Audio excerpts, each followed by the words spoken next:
Assalamualaikum warahmatullahi wabarakatuh. Selamat datang di Rendra Story Horror.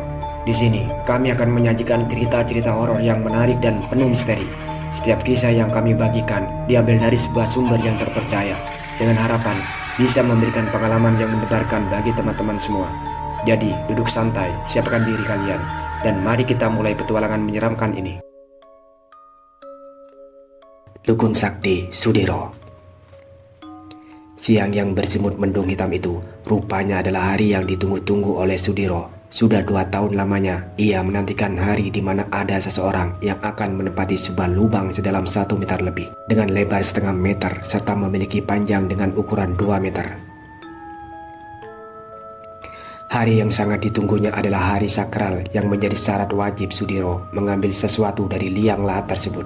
Hari itu, hari Anggorokasi yang ditunggu-tunggu oleh para pelaku ahli spiritual yang mencari pesugihan ataupun mencari ilmu kesaktian.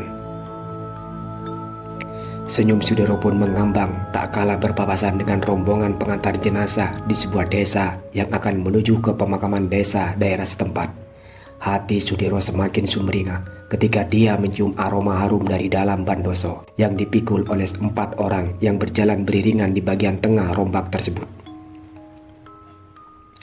Sudiro yang merasa sangat yakin jika berada di dalam bandoso itu atau kurung batang tersebut adalah jenazah seorang perempuan muda, lalu mengikuti rombongan dan memilih berjalan di barisan paling belakang.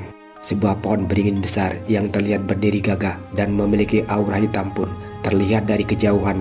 Pohon dengan akar gantung yang menjuntai ke bawah tersebut seolah menjadi sebuah tanda jika pemakaman tempat berdiri itu adalah pemakaman wingit dengan aura mistis yang terasa sangat kuat. Sudiro mengedarkan pandangannya di sekitar pemakaman yang berada sekitar 20 meter dari tempat pohon beringin besar itu berada. Di setiap tempat yang ditumbuhi pohon rimbun tidak lepas dari penglihatannya, dan setiap pepohonan di pemakaman itu juga tidak lepas dari pengawasannya. Saat itu, yang dilakukan Sudiro mematakan keadaan di sekitar pemakaman. Dengan seksama dan teliti, dia pun terus memperhatikan keadaan di sekitarnya. Sudiro sama sekali tidak peduli dengan orang-orang yang ada di dekatnya. Hati kecilnya berkata, jika dia sudah yakin dengan tempat yang malam nanti akan kembali didatanginya itu. Tanpa menunggu orang-orang yang ada di pemakaman itu menyelesaikan tugasnya, Sudiro pun segera melangkahkan kakinya keluar dari dalam area pemakaman yang terasa sangat singuk dengan aura mistisnya yang sangat kental itu. Jam sudah menunjukkan pukul 2 siang.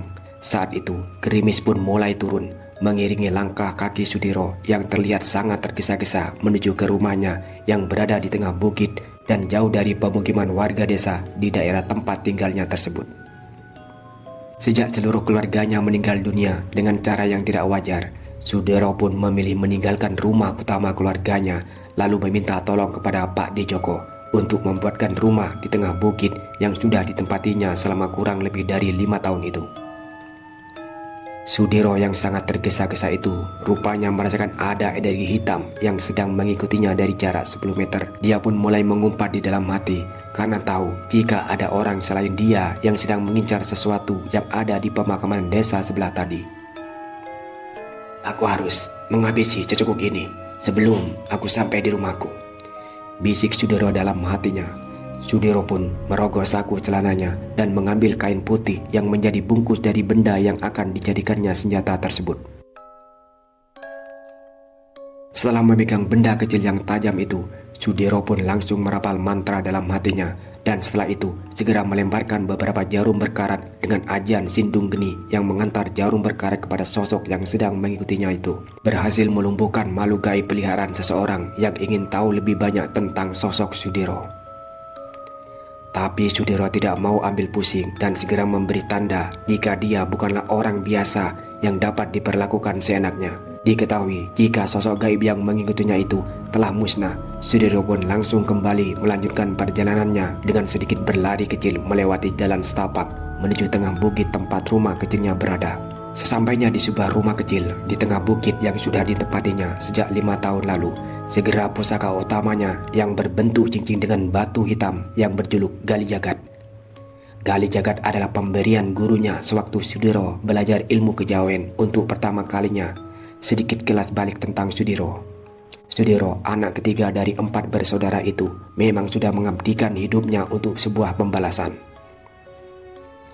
Dendam yang sudah dirawatnya sejak dia masih berusia 15 tahun itu ingin segera dituntaskannya selagi orang yang menjadi penyebab kematian seluruh keluarganya itu masih menginjakkan kakinya di atas tanah. Maka dari itu, Sudiro yang ingin menuntaskan dendamnya itu sangat menginginkan sesuatu yang ada di dalam kuburan baru di pemakaman desa sebelah itu. Sebuah benda berharga yang sangat sulit didapat itu akan menyempurnakan semua ilmu yang ada pada diri Sudiro. Tali pocong perawan dan kain kafan yang membungkus mayit dari seorang gadis yang lahir dari mati pada hari Anggoro Kasi itu akan menyebutkan ajian Sindung Geni yang jika sempurna akan dapat mengantarkan media santet kepada calon korbannya dari jarak yang tidak terbatas. Selain itu, ajian-ajian lainnya yang dimiliki Sudiro juga akan berada di tahap tertingginya jika dia bisa memakai jubah yang terbuat dari kain kafan itu. Setelah matahari terbenam di ufuk barat, Sudiro pun segera melangkahkan kakinya menuju ke pemakaman desa tempat kuburan baru tadi berada. Hujan deras yang mengguyur desa tempat tinggal Sudiro pun seolah menjadi pertanda baik baginya ketika itu. Selain tanah kuburan baru yang akan mudah digalinya, proses pembusukan mayat pun sudah terjadi ketika air masuk ke dalam kuburan baru tersebut. Selain kedua alasan tadi, tentunya tidak akan ada orang yang menjaga makam gadis yang meninggal di hari sakral itu. Karena tentunya tidak ada yang bersedia berada di tengah makam ketika hujan besar dengan angin kencang terjadi di waktu yang bersamaan. Sesampainya di pemakaman, langit telah menjadi gelap yang membuat area pemakaman bernama Ringin Gede itu terasa semakin mencekam. Sudiro yang masih berada di luar pagar pemakaman itu pun segera mencari jalan lain untuk memastikan keadaan di sekitar pemakaman itu aman. Sesampainya Sudiro di semak-semak belukar yang berada di samping rumpun bambu besar pemakaman itu, Sudiro pun langsung mengawasi kuburan baru yang menjadi target utamanya malam itu. Baru saja Sudiro duduk dan mengawasi keadaan sekitarnya, Sudiro pun dikejutkan oleh sesuatu yang wujudnya terlihat seperti asap hitam yang melesat ke arahnya dari sebelah samping kiri dan langsung mencekik lehernya dengan sangat kuat. Sudiro yang sudah merasakan sesak nafas dan juga merasa panas di sekujur tubuhnya langsung merapal mantra dan meninju sosok makhluk tidak kasat mata itu. Dengan tangan kanannya yang menggunakan cincin batu gali jagat itu, kekuatan besar yang terpendar dari cincin batu gali jagat itu dapat melenyapkan sosok makhluk gaib yang tiba-tiba saja menyerangnya tadi, dan Sudiro pun akhirnya tahu jika malam itu dia tidak sendirian yang berada di pemakaman Ringin Gede. Sudiro kembali merapal ajian Sindung Geni dan mengambil 3 jarum berkarat yang memang selalu dibawanya. Setelah merapal mantra, Sudiro pun langsung meniup jarum berkarat yang ada di telapak tangan kanannya itu ke arah orang yang baru saja menyerangnya tadi. Suara keras pun terdengar oleh Sudiro dari atas pohon ringin besar yang ada di sebelah kanan tempatnya bersembunyi. Seseorang yang jatuh dari atas pohon ringin itu menyebabkan suara benda jatuh yang terdengar keras karena tubuh orang itu membentur beberapa kijing yang ada di bawah pohon besar yang menjadi simbol pemakaman wingit tersebut. Setelah merasa keadaan di sekitarnya aman, ia segera turun dari tempat persembunyiannya. Hujan deras dan angin kencang pun masih turun di sekitar pemakaman itu dan tentunya membuat jalan setapak menurun yang harus dilalui Sudiro pun menjadi sangat licin. Dari kejauhan Sudiro yang dari tadi hanya terpaku dengan jalan setapak yang dilaluinya itu melihat ada seseorang yang sudah duduk di kuburan baru yang sedang diincarnya itu. Sudiro pun segera menghentikan langkahnya untuk memastikan siapakah orang yang ingin merebut benda berharga di liang lahat itu. Setelah merasa orang yang menggali kubur dengan kedua tangannya itu tidak memiliki ilmu apa-apa, Sudiro pun langsung menghampiri orang tersebut dan langsung mengutarakan apa yang sedang dicarinya saat itu. "Apakah ada kebutuhan yang mendesak yang membawa sampean ke pemakaman wingit ini, Pak?" tanya Sudiro kepada seseorang yang berada di depannya yang berada jarak 3 meter tersebut. "Aku sedang membutuhkan uang banyak untuk membayar semua hutang-hutangku, nak. Tolong, jangan kau halangi aku untuk mengambil tali pocong dari gadis yang meninggal di hari Anggoro Kasi ini," jawab sosok pria parubaya yang terus saja menggali kuburan baru tersebut. "Sudah 2 tahun aku menunggu seseorang yang lahir dari mati di Anggoro Kasi ini. Jadi sepertinya akulah yang akan memiliki kain kafan serta tali pocong yang ada pada mayat tersebut," balas Sudiro dengan tenang. "Aku juga membutuhkan uang banyak. Jika kau juga membutuhkan uang, sebaiknya kita sama-sama pergi ke rumah Mbah Riwot. Dengan membawa tali pocong gadis ini, aku berjanji tidak akan menjadi orang serakah. Yang penting kau juga mau berbagi hasil denganku, sahut sosok pria yang masih menggali kuburan baru tersebut. Karena tidak mendengar jawaban dari seseorang yang ada di belakangnya, sosok pria parubaya itu pun langsung menghentikan apa yang sedang dikerjakannya itu. Dan ketika sosok pria parubaya itu memalingkan wajahnya ke arah belakang, tubuhnya gemetar ketika melihat sosok makhluk berbulu hitam dan bertaring panjang dengan lidah yang menjulur ke bawah itu menatap tajam ke arahnya. Entah apa yang ada dalam pikiran orang tersebut, tiba-tiba saja dia berdiri dan perlahan bergerak mundur menjauhi kuburan baru yang sudah digalinya tersebut. Tapi ketika dia ingin segera pergi dari pemakaman itu, tiba-tiba saja dia melihat sosok makhluk lain yang lebih menyeramkan. Sosok tanpa busana dengan dua payudara besar dan memanjang di bagian dadanya itu benar-benar membuat sosok pria parubaya yang akan mengambil tali pocong di kuburan baru tersebut tidak berdaya. Sosok yang ada di hadapannya itu menyeringai dengan memamerkan barisan gigi tajamnya. Selain itu, kengerian juga menggambar dari sosok yang seluruh tubuhnya itu dipenuhi dengan luka-luka membusuk dan bermunculan belatung-belatung yang terlihat sebesar jari kelingking orang dewasa. Ketika tidak kuasa menahan rasa takutnya, sosok pria parubaya itu pun terjatuh karena kedua kakinya tidak lagi mampu menopang tubuhnya, dan seketika itu juga sosok pria parubaya itu kehilangan kesadarannya. Sudiro yang melihat kejadian itu pun hanya tersenyum dan langsung merapalkan mantra untuk mengusir kedua sosok makhluk gaib yang ingin menggagalkan rencananya mengambil kain kafan serta tali pocong perawan yang ada di dalam kuburan baru itu. Setelah dapat mengusir sosok Gendruwo dan juga WB Gombel yang sepertinya penghuni area pemakaman itu, Sudiro pun segera menggali tanah kuburan yang kini ada di hadapannya dengan hanya menggunakan kedua tangannya. Sudiro pun terus menggali dengan hati yang sangat senang kala itu.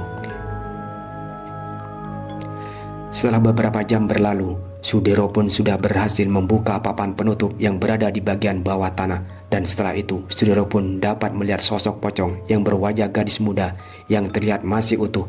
Walau sempat terkejut dengan apa yang dilihatnya itu, Sudiro pun tidak menghentikan aksinya dan langsung mengambil seluruh kain kafan yang membungkus mayat perempuan muda itu dan juga mengambil semua tali pocong yang ada di sana. Tidak hanya itu, Sudiro pun mengambil rambut perempuan malang itu dengan perlahan setelah mendapat apa yang sudah ditunggunya selama 2 tahun itu. Sudiro pun segera melipat kain kafan tali pocong dan juga rambut gadis yang meninggal di hari Anggorokasi itu. Tidak lupa juga, Sudiro kembali menutup lubang kuburan baru itu dan berusaha untuk membuatnya kembali rapi seperti sedia kala. Setelah itu, Sudiro yang ingin segera pergi dari pemakaman itu lalu menghampiri sosok lelaki parubaya yang masih tergeletak lemah karena ketakutan oleh penampakan Gendruwo dan juga WB Gombel tadi.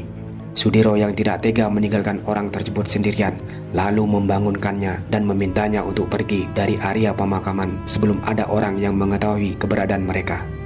Sampean pulang saja, Pak. Saya berjanji, setelah urusan saya selesai, saya akan membantu sampean untuk melunasi hutang-hutang sampean. 2 hari lagi, temui saya di Pasar Watu Wetan, di sebuah warung yang menjual kopi dan juga makanan di sana, ujar Sudiro sambil berlalu pergi meninggalkan sosok pria parubaya yang wajahnya sudah tidak asing baginya. Malam itu, sekitar pukul 11, Sudiro pun sudah berada di dalam rumahnya karena masih ada waktu beberapa jam sebelum azan subuh berkumandang. Sudiro pun langsung melakukan ritual untuk menyempurnakan semua ilmu yang sudah dimilikinya. Kain kafan yang sudah di hadapannya itu mulai dirangkainya bersama rambut dan juga tali pocong juga diambilnya tadi. Sampun rampit lelakone, sampun cakap apu rampene, kasempurnaan tugi marang ingsun kasempurnaan motro aji kaseng tren. Derek insun kang ngadahi, ucap Sudiro merapalkan mantra aji yang dengan seketika membuat sosok arwah dari gadis yang kain kafannya diambil tadi datang dan melebur menjadi satu ke dalam kain kafan yang sudah dirangkainya sedemikian rupa oleh Sudiro. Tubuh Sudiro mulai merasakan panas. Setelah merapal mantra aji tersebut, tidak lama kemudian asap putih keluar dari dalam tubuhnya disertai keringat yang mengucur dari seluruh tubuhnya. Suara petir pun mulai terdengar bersaut-sautan dan gemuruh angin pun mulai datang seperti menjadi pertanda jika ada sesuatu kekuatan besar telah masuk ke dalam tubuhnya. Beberapa saat kemudian, Sudiro pun merasa tubuhnya sangat ringan sekali. Pandangan serta penglihatan menjadi tajam dan juga Sudiro dapat mendengar suara-suara hewan malam yang ada di sekitarnya. Sudiro seperti dapat memilah-milah suara mana yang ingin didengarnya dan juga Sudiro pun dapat mendatangi langsung sebuah tempat yang sebelumnya dipikirkan atau seseorang yang ada dalam bayangannya. Tidak mau menunggu lama, Sudiro pun segera mencoba kesaktian yang baru saja didapatkannya itu. Sudiro yang masih memikirkan sosok pria parubaya yang berniat mengambil kain kafan yang kini ada di tubuhnya itu, segera mendatangi rumah orang yang di wajahnya ada di dalam bayangannya tersebut. Seperti ilmu meraga sukma, tapi dengan cara yang berbeda dan juga sangat cepat itu. Sudiro pun tiba-tiba sudah berada di sebuah rumah kecil yang di beberapa tempat terdapat ember dan juga baskom untuk menandai air hujan yang turun melalui sela-sela genting yang pecah di atas rumah tersebut.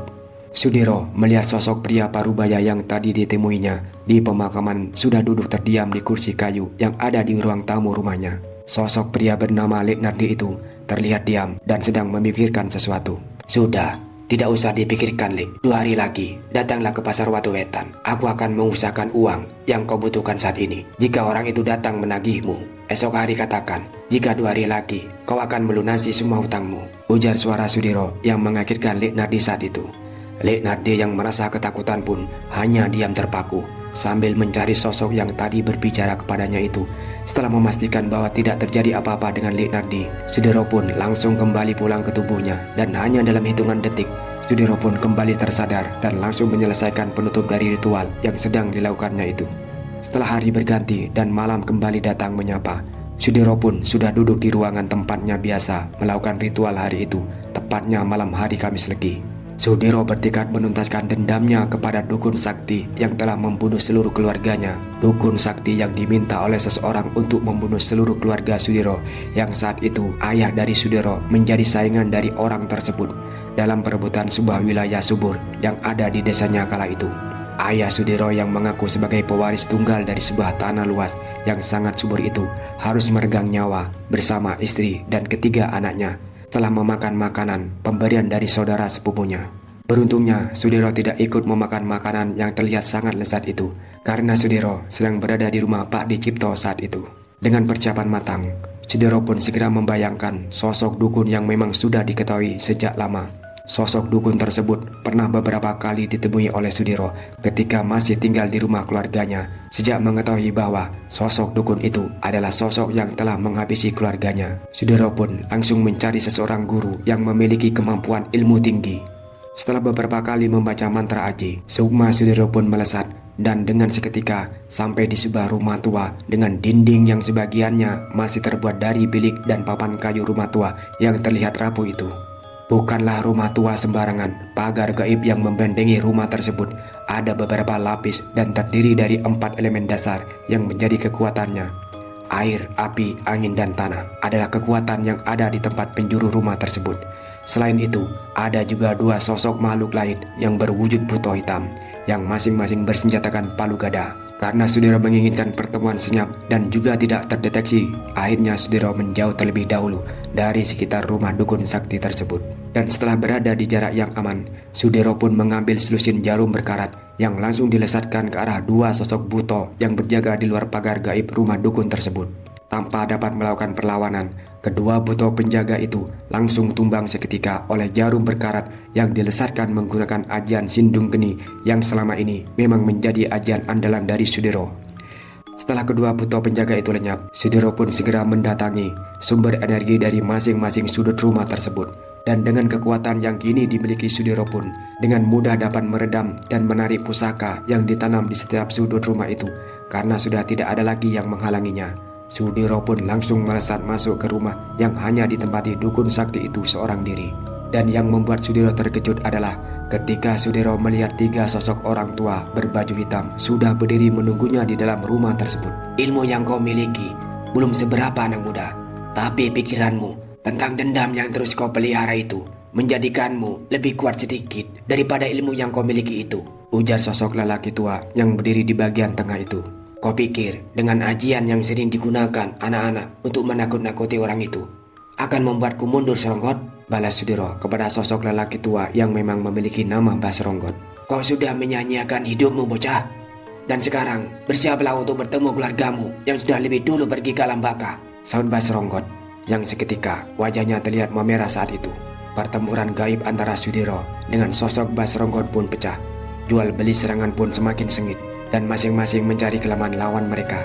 Ki Sronggot yang sudah berpengalaman dalam sebuah pertarungan gaib pun terlihat mulai menguasai jalannya pertempuran. Kedua sosok bayangan Ki Sronggot yang memiliki kekuatan sama pun terus melancarkan serangannya ke arah Sudiro. Beruntungnya, Sudiro saat itu telah menggunakan kain kafan yang sudah dirancang sedemikian rupa untuk menjadi tameng, hingga serangan bertubi-tubi dari sosok kembaran-kembaran Basronggot itu pun tidak menyebabkan luka apapun di tubuh Sudiro. "Jangan hanya bertahan bocah, keluarkan seluruh kemampuanmu," ujar Basronggot sambil tertawa. Basronggot yang merasa menguasai jalannya pertempuran pun terus menyerang Sudiro dengan ilmu-ilmu yang dimilikinya. Ajian tapak geni yang menjadi andalan Ki Sronggot pun sudah 3 kali mengenai tubuh Sudiro, tapi sepertinya Sudiro tidak merasakan efek apapun dari serangan itu. "Apa itu kemampuanmu, dukun sakti, yang sudah terkenal di jagat dunia hitam?" seru Sudiro yang terlihat meremehkan serangan-serangan dari Basronggot. "Sebelum kau menemui ajalmu, lebih baik katakan siapa yang menyerumu untuk membunuh keluargaku," imbuh Sudiro sambil merapal mantra aji dan bersiap melesat ke arah tubuh Basronggot yang asli. "Kau terlalu bersemangat bocah. Ajian sedulur papan limo pancer yang aku gunakan membuatku saat ini membuatku berada di sebuah tempat yang aman. Tapi dengan 3 tubuhku yang sama kuatnya ini, akulah yang akan mengirimmu berkumpul dengan seluruh anggota keluargamu di alam baka," balas Basronggot dengan tawanya yang menggema. Tanpa menjawab perkataan dari Ki Sronggot pun, Sudiro pun langsung melesatkan tubuh astralnya ke arah Ki Sronggot yang dianggapnya asli. Ajian Sindung Geni yang biasa digunakan untuk melesatkan jarum berkarat digunakannya untuk langsung menyerang dukun sakti yang telah membuat hati Sudiro mendidih di saat itu. Seketika itu juga, ketiga tubuh lelaki tua itu berubah menjadi kepulauan asap.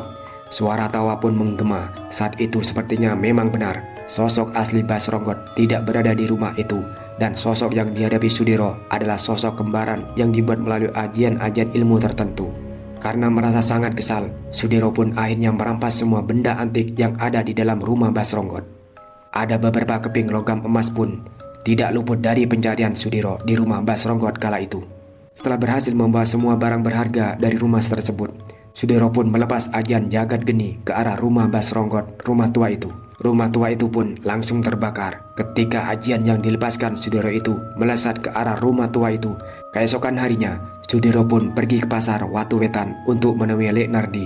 3 keping logam emas pun sudah dijualnya dengan harga yang sangat tinggi saat itu. Setelah bertemu, Sudiro pun langsung memberikan sejumlah uang dari hasil penjualan emas tersebut. Sudiro juga mengatakan jika uang tersebut kurang, Sudiro minta Lek Nardi untuk datang ke Bukit Jatirono untuk menemuinya.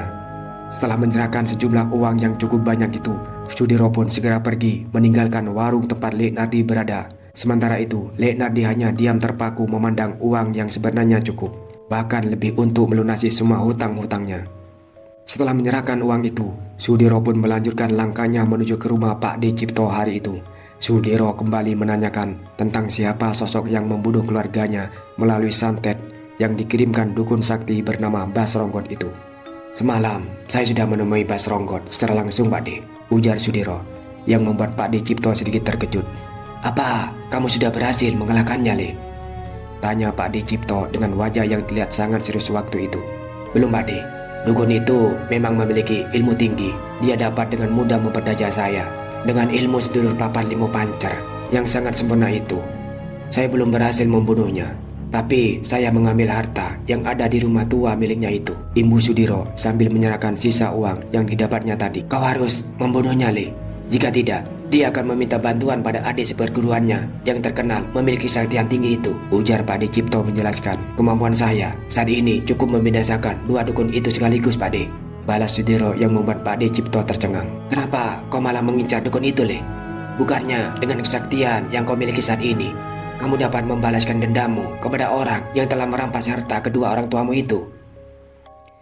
Setelah dukun itu mati, baru aku akan menghabisi orang yang telah meminta dukun itu menyakiti hingga membunuh bapak ibu dan juga saudara-saudaraku, Pak D," balas Sudiro yang sambil mengepalkan kedua tangannya. "Sepertinya sebentar lagi kau akan mendapatkan harta warisanmu kembali, Le."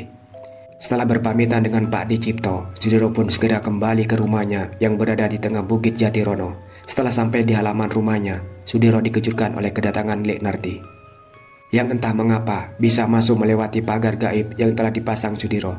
Dengan tenang, Lek Nardi pun menghampiri Sudiro dan langsung menjabat tangannya. "Maaf mas, saya datang ke sini untuk mengembalikan sisa uang yang sampean berikan," ujar Lek Nardi sambil menjulurkan tangannya ke arah Sudiro. "Loh, uang itu memang saya berikan semua dan keluarga sampean, Lek. Jadi gak usah dikembalikan lagi," balas Sudiro sambil menatap wajah Lek Nardi penuh curiga. Sudiro merasa heran dengan kemampuan Lek Nardi yang dapat menembus pagar gaib yang sudah dibuatnya untuk menyembunyikan rumah yang ditempatinya itu. Jadi ketika ada orang asing datang, otomatis mereka tidak akan melihat rumah kecil di tengah bukit tersebut. "Ilmu apa yang sampean miliki hingga sampean bisa masuk sampai di halaman rumahku ini, Lek?" tanya Sudiro penasaran. "Tadi saya bertemu lelaki usianya di atas saya. Beliau mengantarkan saya sampai di sini dan beliau juga menitipkan pesan kepada sampean, Mas," jawab Lek Nardi yang membuat Sudiro bingung. "Ada pesan yang beliau sampaikan, Lek? Beliau hanya mengatakan, Tirto sejati, panggone neng ati, beci ketiti, olah ketoro." Setelah selesai berbincang-bincang dengan Lek Nardi di beranda rumahnya, Sudiro pun langsung mengantar Lek Nardi sampai di ujung halaman rumahnya. Setelah itu membaringkan tubuhnya sambil terus mencerna pesan dari seseorang yang dapat mengantarkan Lek Nardi masuk ke halaman rumahnya itu. Jelas, sosok orang yang mengantar Lek Nardi bukanlah sosok orang sembarangan, karena pagar gaib yang dipasang Sudiro mengelilingi rumah serta halaman rumahnya itu tidak akan mudah ditembus oleh siapapun. Orang itu juga bukan orang yang ingin melakukan kejahatan, sebab sosok jin yang menunggu rumah Sudiro itu pasti akan bertarung mati-matian untuk melindungi rumah majikannya tersebut. Setelah dapat tertidur pulas, Sudiro pun bermimpi sedang berada di sebuah tempat yang sangat gelap gulita. Di tempat itu, Sudiro pun mendengar suara orang tuanya yang meminta Sudiro untuk tidak lagi menyimpan dendam kepada sosok sepupu dari orang tua Sudiro. "Siapa kau sebenarnya? Kenapa aku tidak dapat melihat wujudmu?" ujar Sudiro yang masih berada di tengah gelapnya tempat itu. "Kau tidak akan dapat melihatku selama hatimu dipenuhi amarah dan dendam, Le," ujar suara yang sangat dikenal oleh Sudiro itu. "Bapak? Apakah kau benar-benar bapak?" balas Sudiro yang merasa sedih mendengar suara yang sudah menghilang selama 10 tahun lebih dari telinganya itu. "Sudahi amarahmu, hilangkan rasa dendammu. Ingat, Le, becik ketitik, olah ketoro," ucap suara tanpa wujud di tengah gelapnya tempat itu. "Yang membuat aku mati bukanlah pamanmu, tapi memang sudah kehendaknya dari sang pencipta, Le. Sudahi dendammu itu sebelum kau menyesali apa yang kau lakukan nantinya." Paman yang dimaksud oleh suara tanpa wujud itu adalah sosok sepupu dari ayah Sudiro yang bernama Lek Pujo. Beliau memang awalnya tidak mau mengelola tanah luas dan subur yang memang menjadi warisan ayah Sudiro yang bernama Pak Besar itu. Perselisihan keluarga yang terjadi saat itu memang belum sepenuhnya dipahami oleh Sudiro. Yang diketahuinya adalah Pak D Ciptolah, orang yang menyelamatkan ketika musibah yang merenggut nyawa dari seluruh keluarga Sudiro datang hari itu. Ketika Sudiro hendak pergi ke rumah Pak D Cipto, Sudiro bertemu dengan Lek Pujo bersama istri dan anaknya yang sepertinya membawakan sekeluarga lauk pauk dan barang-barang lainnya. Setelah malam datang, Sudiro pun dikejutkan kabar duka dari salah satu tetangganya yang mengabarkan kematian dari kedua orang tuanya dan juga ketiga saudaranya itu. Sudiro yang merasa sangat terpukul pun langsung berlari pulang sambil terus menangis. Pak D Cipto pun menyusul Sudiro, menenangkan Sudiro sesampainya mereka di rumahnya. Keesokan harinya, setelah selesai menguburkan seluruh anggota keluarganya, Sudiro pun memilih untuk pulang ke rumah Pak D Cipto. Dan ketika Sudiro berada di rumah Pak D Cipto itulah dia mendapatkan kabar jika keluarganya mati dengan cara disantet. "Itu santet glugur pring sedapodir. Santet yang dapat menghilangkan nyawa seseorang lewat makanan dicampur racun tapi berwujud racun gaib," ujar Pak D Cipto yang membuat Sudiro tersentak. "Ada orang yang tidak suka dengan ayahmu dan ingin menguasai tanah di Karanggapit yang memang terkenal subur itu," imbuh Pak D Cipto yang dengan seketika meracuni pikiran dari Sudiro. Sudiro memang masih labil saat itu, langsung menelan mentah-mentah apa yang telah diucapkan oleh Pak D Cipto hingga akhirnya Sudiro tidak mau menemui Lek Pujo yang dianggapnya telah menghabisi keluarganya tersebut. Lek Pujo pun tidak pernah diberi kesempatan untuk menjelaskan kenapa tanah milik orang tuanya itu kini menjadi miliknya karena sudah terpengaruhi oleh dendam kesumatnya. Karena sudah terpengaruh oleh dendam kesumatnya, Sudiro pun berkelana mencari guru yang memang menguasai ilmu-ilmu kanuragan serta ilmu kebatinan. Setelah 5 tahun menghilang, Sudiro pun kembali ke rumah Pak D. Cipto dan menukar rumah keluarganya dengan Bukit Jatirono milik Pak D. Cipto serta memintanya untuk membuatkan rumah kecil di sana.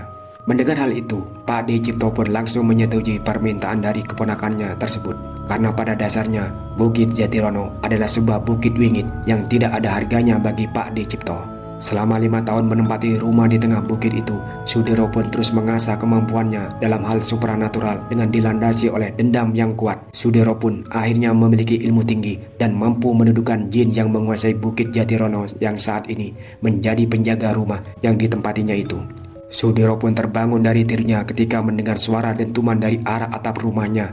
Suara dentuman yang datang bertubi-tubi itu membuat Sudiro yakin jika ada makhluk gaib yang sedang menyerangnya saat itu. Tanpa pikir panjang, Sudiro pun segera keluar dari dalam rumahnya dan melihat di sekitar tempat berada 3 bola api yang terus mengelilingi atap rumah Sudiro pun tiba-tiba melesat dan menghantam sesuatu yang menjadi penghalang untuk mereka dapat masuk ke rumah Sudiro.